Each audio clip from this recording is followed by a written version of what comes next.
Hi folks, Mr. MegaManFan here. Like, share, comment, subscribe. Got another package from Japan, and I'm gonna go ahead and open it up and we'll see what goodies I got inside. There were a few things that I was looking to pick up and had a little bit of extra holiday money because people at this point don't really buy me as many gifts as they do just give me cash, which I don't really object to because when you get cash, you can just buy the things you want anyway. Although my sister did give me a very amusing bottle of brandy for Christmas, and it had a label whose translation is truly epic. It mentions that it's comparable to the feeling of pulling it's comparable to the feeling of pulling plastic off of a new tractor seat, the smell of gunpowder and grandma's leg of lamb roasting and rain hitting a corrugated roof. I'm serious, this brandy's description on the label mentions all of these things, and then it says, "Sit your ass down by a fire and treat yourself, you rough lightning." I can't wait to taste that brandy and see if it can really live up to the epicness of the English translation. I also learned about a poet named DJ Offerman that I had never heard of before. I'm just getting tongue-tied even trying to tell you about it because it said the brandy would course through your veins like the poetry of DJ Offerman. And I was like, who the heck is DJ Offerman? I guess he's a famous South African poet. So I learned something from the label of this brandy. She works with a school in Johannesburg that is underfunded, and she helps them get resources that they need. So we in fact sent a whole bunch of my childhood books in a cargo container to South Africa. Her books and my books alike went over there to help these kids at this underfunded school. So we got a few Super Famicom games. I believe this one is Dodgeball, Gundam Dodgeball 2. That last one was Sango Kushi 3. And the other one was Pro Football. So I think we've got 8 or 9 Super Famicom games in total here. Mario Paint. A lot of these I just picked up because they were $1 or $1.02. You know how I tend to do with these things. Mickey's Magical Adventure was $1.02 or $1.03.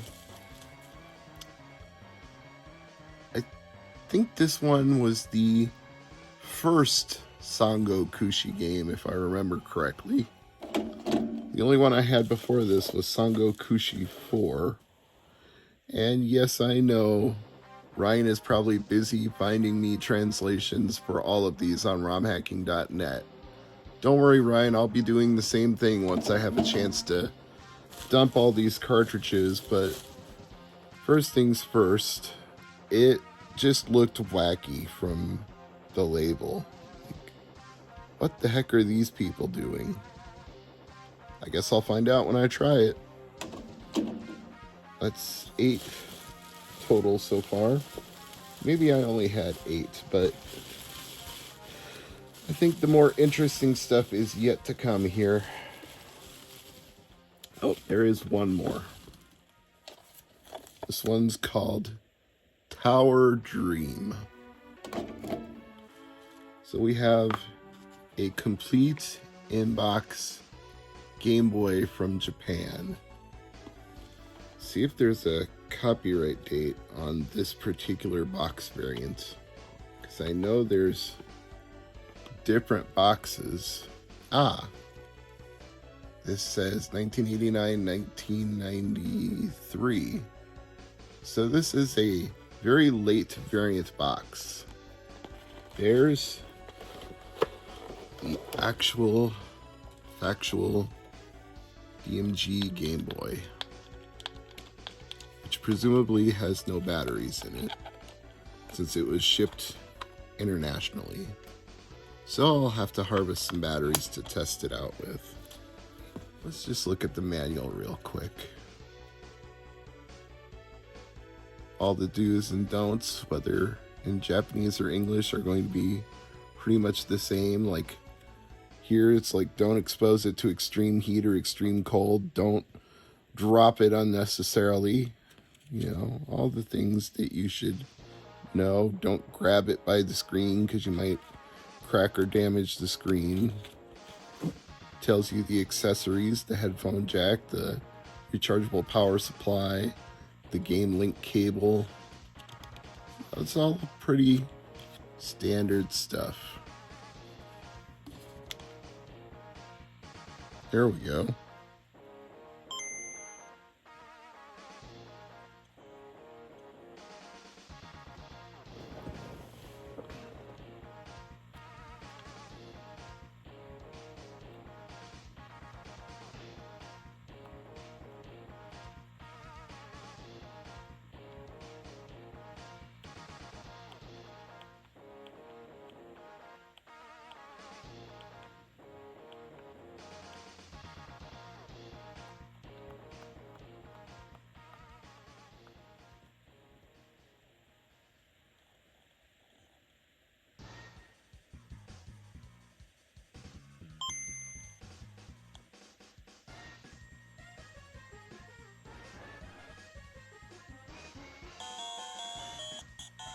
Yeah, I'd call that a successful test.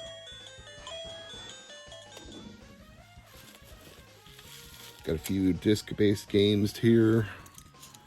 Winning Post for Sega Saturn, which appears to be a racing or betting game of some kind.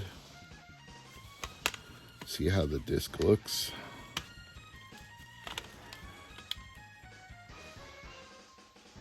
Seems all right.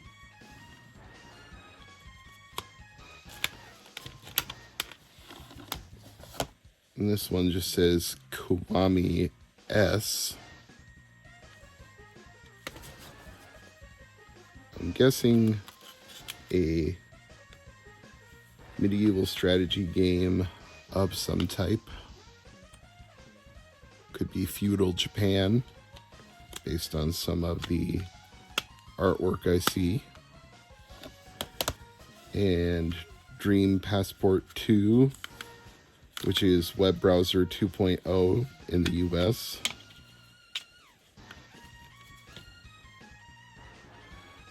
Looks okay. Obviously the case itself has seen better days, with one of the hinges at the top missing, but I can always use a replacement tray to fix that. Getting the insert back in is more my concern at the moment.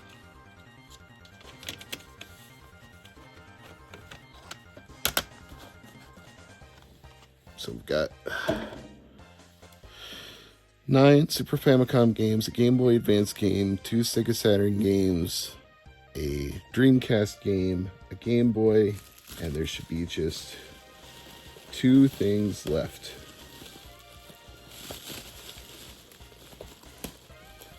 We have a complete inbox, Radiant Red PSP model 3000. Now the box itself is not perfect, but the fact it was complete in the box was the appealing part as far as I was concerned. We have the PSP manual here. We have power cord here. A power brick here. And the Model 3000 itself. And isn't that just a luscious red color? I mean, that is so nice to look at.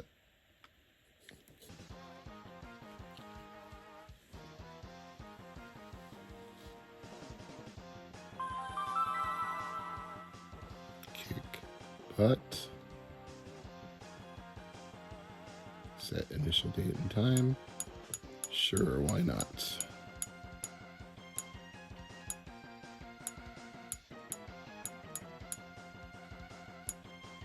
Yep, no battery in it, which is exactly what I expected.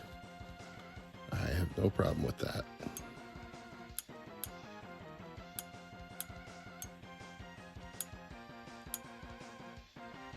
And it's on 6.61 and not custom in any way, so I will definitely be customizing it at a later time.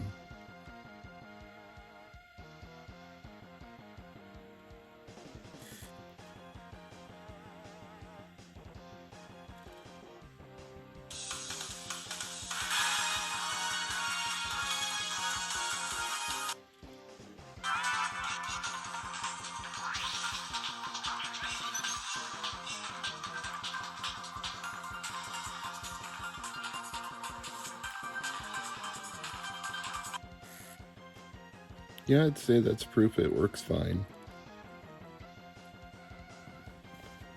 A ceramic white model 2000. Once again, I picked it up because it was complete in the box. This box seems to be in nicer shape compared to the 3000. I like that it says slim and light on there.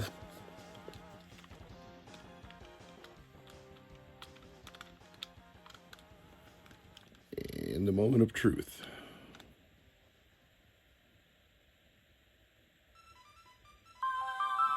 Oh yeah. I do like these colors because I've always had the bog standard PSP 1000 in piano black, and it's nice to have some new display choices when it comes to the color I'm going to look at while playing.